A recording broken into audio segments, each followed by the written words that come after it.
Jawara. Cerita waktunya buat Baraya.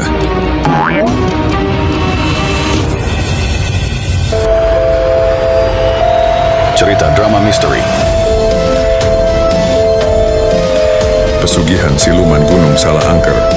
Sang Ratu kemudian melirik Mbah Parjo sambil menganggukkan kepalanya, sebagai isyarat untuk menyudahi upacara ritualnya, dan membawa kembali si Yogi ke dunianya.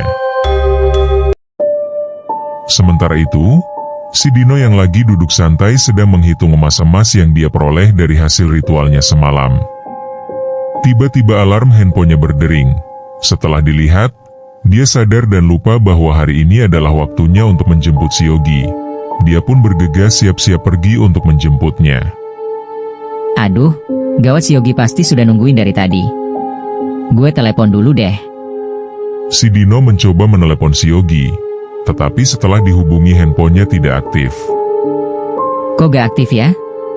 Dino kenapa aku jadi tolol begini? Sudah pasti handphonenya mati, di sana kan tidak ada listrik, mana ini sudah seminggu.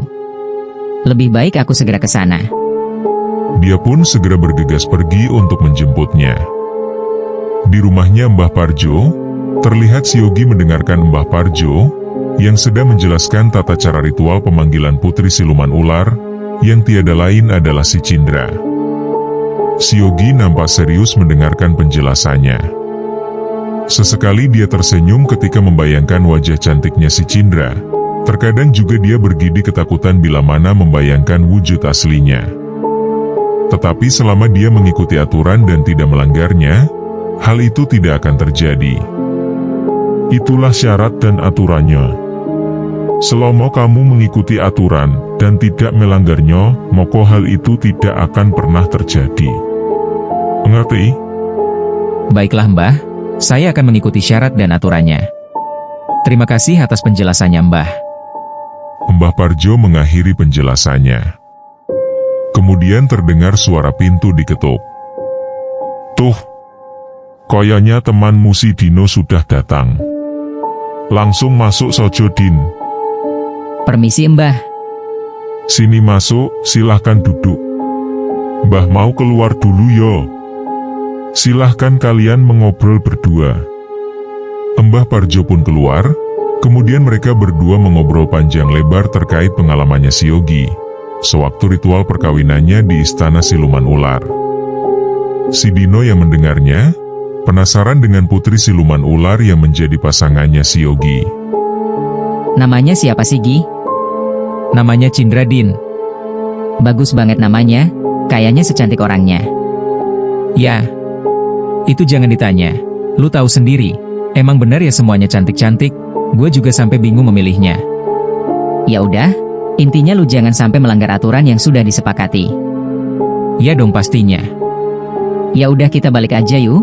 Lagian hari sudah sore, kita pamitan sama Simba. Akhirnya keduanya pun pulang, setelah berpamitan kepada Mbah Parjo. Singkat cerita mereka tiba di kontrakannya si Yogi.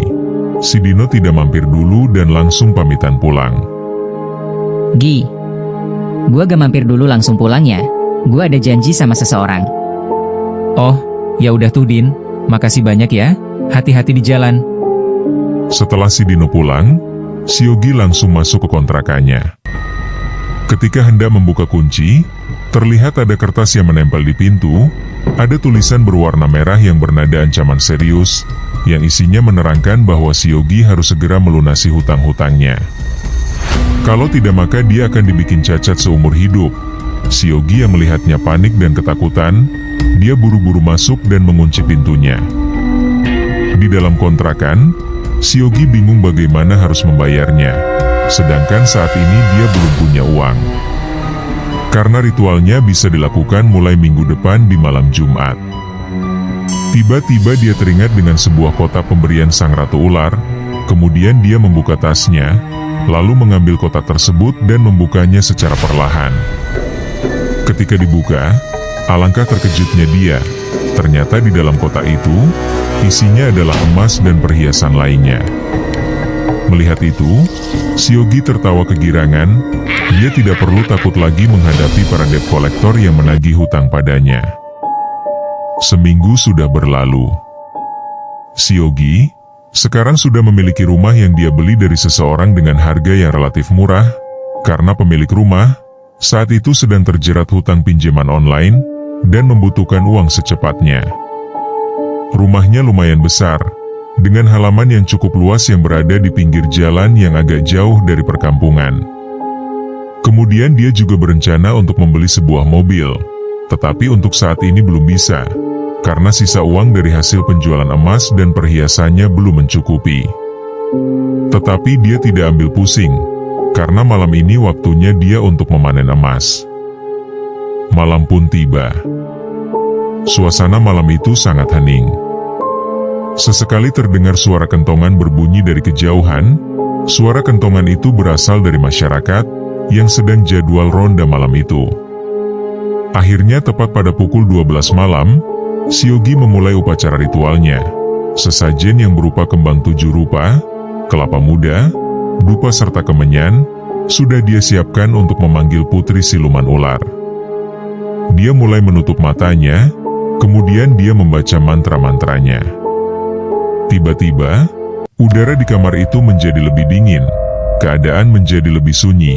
Semilir angin dingin berhembus melewati tengkuknya.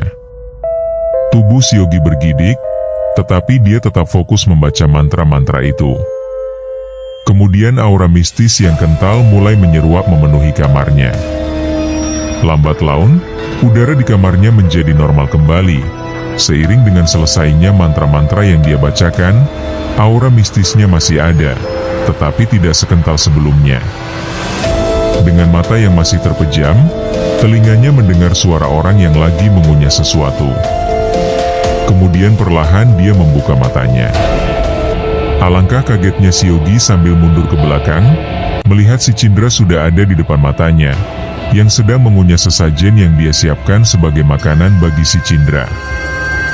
Jangan takut, saya sudah di sini. Emang kamu gak kangen ya sama aku? Sebentar ya, aku makan dulu, soalnya lapar. Si Cindra dengan tingkah yang genit dan suara yang lembut, mencoba menggoda Siogi. Siogi nampak takut, dia tidak menjawab, hanya mengangguk-anggukan kepalanya. Untuk menghilangkan ketakutan itu, Siogi mencoba bersikap biasa, dan menganggap si Cindra adalah manusia layaknya dirinya, dengan menafikan dia adalah siluman ular. Lambat laun, dia mulai beradaptasi, kemudian berinteraksi dan memulai obrolan dengan si Cindra.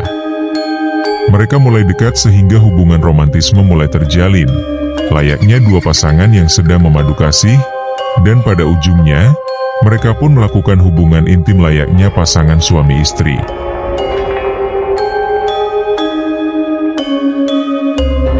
Pagi itu, Siogi terbangun dari tidurnya.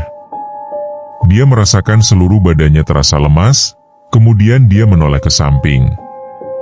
Tangannya mulai meraba-raba, lalu membuka selimutnya. Ternyata si Cindra sudah tidak ada, yang ada adalah koin-koin emas yang banyak berserakan di atas kasurnya. Dia tersenyum lebar, kemudian mengumpulkan emas-emas tersebut, lalu menghambur-hamburkannya sambil berteriak kegirangan.